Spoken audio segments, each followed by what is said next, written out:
मणिपुर में पिछले 1.5 साल से जारी जातीय हिंसा और 7 महीने से लगे राष्ट्रपति शासन के बावजूद अब राज्य में सरकार गठन की कवायद तेज हो गई है।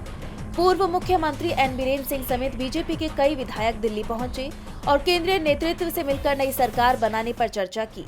9 फरवरी 2025 को बीरेन सिंह के इस्तीफे के बाद 13 फरवरी को राज्य में राष्ट्रपति शासन लागू हुआ और अब इन सबके बीच बीजेपी एक बार फिर राज्य में सरकार बनाने की कोशिश में दिखाई दे रही है। जैसा कि आप जानते हैं कि विपक्ष के लगातार दबाव के बाद प्रधानमंत्री ने हाल ही में मणिपुर का दौरा किया था, लेकिन इसके बावजूद राज्य में स्थायी शांति स्थापित करने में बीजेपी नाकाम साबित हुई।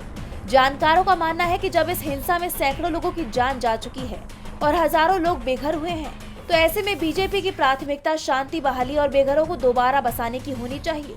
लेकिन बीजेपी शांति स्थापित होने से पहले ही सरकार बनाने की कोशिश में जुटी दिखाई दे रही है, जो उसकी प्राथमिकता को दर्शाता है।